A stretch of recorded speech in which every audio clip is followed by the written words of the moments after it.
Good morning students. आज हम सब हमारे हिंदी पाठ्य पुस्तक ज्ञानोदय भाग 8 के पाठ 6 तारों की दुनिया पढ़ेंगे।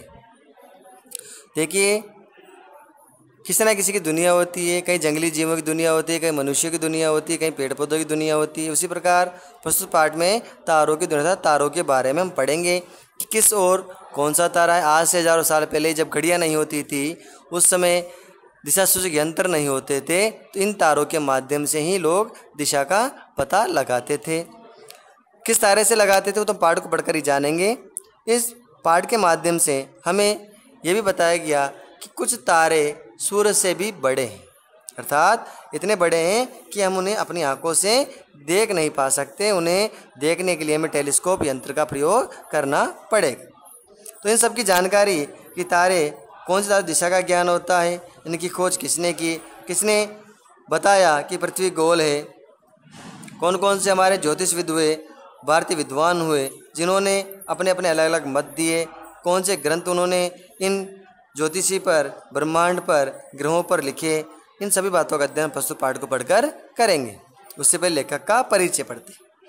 प्रस्तुत पाठ प्रसिद्ध लेखक एवं खगोल वैज्ञानिक श्री जयंत विष्णु नालेकर के लेख पर आधारित है।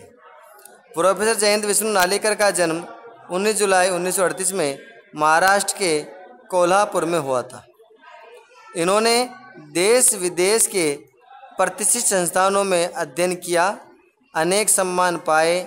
इन्हें भारत सरकार द्वारा 1975 में पद्म भूषण भी दिया गया। प्रस्तुत लेख तारों की दुनिया में तारों से संबंधित जानकारी अत्यंत सरल, सुबोध एवं रोचक भाषा में प्रस्तुत किया गया है। इसमें एक और तो सूर्य से भी अधिक प्रकाशवान होने पर भी दिन में तारों का नहीं दिखने का कारण दिया गया है। दूसरी तरफ ध्रुव तारे की अटलता से संबंधित पौराणिक कथा का विज्ञान सम्मत स्पष्ट करने का प्रयास किया गया। अर्थात हमारे जो लेखक हैं जयंत विष्णु नालेकर, इन्होंने एक लेख लिखा था तारों की दुनिया। उनमें इन्होंने उन तारों का वर्णन भी किया था जो सूर्य से बहुत बड़े हैं, परंतु हम उनको दिन में तारे दिखाई क्यों नहीं देते, इसका भी कारण बताया कि दिन में हमें तारे दिखाई क्यों नहीं देते हैं, और तारे सूरज से भी बड़े हैं तो रात को भी वो हमें छोटे दिखाई क्यों देते हैं। दूसरी तरफ उन्हें ध्रुव तारे की अटलता, अर्थात जो ध्रुव तारा हमेशा एक ही दिशा में रहता है, उससे जुड़ी हुई एक कथा है, पौराणिक कथा है, उसको विज्ञान से जोड़कर उसको भी स्पष्ट करने का प्रयास इस लेख के माध्यम से किया है। खुले आकाश में सूर्यास्त होने के कुछ देर बाद हमें तारे दिखाई देने लग जाते हैं। अर्थात जैसे जैसे सूर्य का प्रकाश कम होता है, वैसे ही सूर्यास्त होने के बाद हमें उस आकाश में धीरे धीरे तारे दिखाई देने लग जाते हैं। तारे कहाँ से आते हैं? तारे किसी जगह से नहीं आते हैं और नहीं एकाएक आकाश में प्रकट होते हैं। अर्थात लेखक का तात्पर्य है कि तारे कहाँ से आते हैं, अर्थात तारे किसी एक जगह से नहीं आते हैं, ना ही वह एकाएक आकाश में प्रकट हो जाते हैं। वे पहले से ही वहाँ पर मौजूद हैं, पहले ही अपने स्थान पर हैं, बस सूर्य के प्रकाश में वे दिखाई नहीं देते। इसलिए कह रहे हैं कि वे अंतरिक्ष में मौजूद रहते हैं, पर सूर्य के प्रकाश के आगे उनका तेज, उनका जो प्रकाश है बड़ा ही कमज़ोर है, बड़ा फीका पड़ जाता है, बड़ा ही मंद है। इस कारण से वे दिन में दिखाई नहीं देते, क्योंकि उनसे भी तेज सूर्य का प्रकाश होता है, और सूर्य के उस प्रकाश में इतनी तेजगी होती है कि जो तारों का प्रकाश है वो बड़ा मंद होता है और हमें दिखाई भी नहीं देता है। इतना ही नहीं, चंद्रमा के धीमे प्रकाश में भी कहीं तारे लुप्त हो जाता है, तो वो और ज़्यादा दूरी पर होते हैं। वह तो चंद्रमा के रात्रि में जब उसकी चांदनी होती है, उसका जो प्रकाश होता है उसमें भी दिखाई नहीं देते हैं, उसमें भी गायब हो जाते हैं। तारे बहुत प्रकाशवान होते हैं, अर्थात तारों बड़े ही प्रकाशवान होते हैं। सूर्य भी एक तारा ही है, केवल निकट होने के कारण बहुत तेजस्वी लगता है। अर्थात सूर्य भी क्या है, सूर्य को भी लेखक ने एक तारा ही कहा है, परंतु सूर्य और तारों की अपेक्षा हमारी पृथ्वी के निकट है, इस कारण से बड़ा उसका प्रकाश हमें तेज लगता है, वह हमें अच्छी तरह से प्रकाश दे पाता है और हम उसे देख भी पाते हैं सूर्योदय और सूर्यास्त के समय।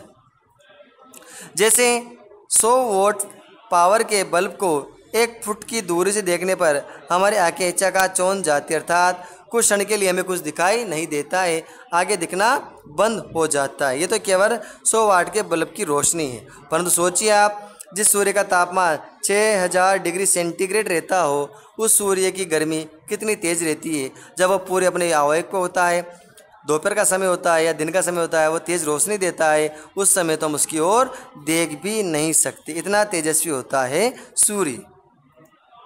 किंतु अगर उसी प्रकार हम उस बल्ब को पास की अपेक्षा 100 मीटर की दूरी से भी देखते हैं तो वह कितना मंद लगेगा था। जैसे जैसे हम सूर्य उस बल्ब से दूर जाते रहते हैं, वैसे वैसे हमारी आंखें उसे स्पष्ट देख सकती है, उसके प्रकाश से हमारी आंखों पर कोई प्रभाव नहीं पड़ता है। उसी प्रकार आकाश में दिखाई देने वाले तारों में कई तारे सूर्य से भी कई गुना ज़्यादा प्रकाशवान है, परंतु जैसे हम बल्ब से दूर आए उसकी रोशनी हमारी आंखों पर इफेक्ट नहीं डालती है, हम सामान्य रहते हैं। वैसे ही वह सूर्य से दूर रहने वाले वह तारे भी हमें मंद लगते हैं, बहुत छोटे लगते हैं और उनका प्रकाश हमारे पास तक नहीं पहुंच पाता है। लेकिन बहुत दूर होने के कारण वे हमें मंद लगते हैं। चंद्रमा में खुद का प्रकाश नहीं होता है, अर्थात चंद्रमा जो रात को चांदनी देता है, जो रात को रोशनी देता है, वह उसका स्वयं का प्रकाश नहीं होता है, वह सूर्य के प्रकाश से चमकता है। अर्थात चंद्रमा की खुद की रोशनी नहीं है, उसे भी चमकने के लिए, प्रकाशित होने के लिए, चांदनी करने के लिए सूर्य के प्रकाश की आवश्यकता पड़ती है।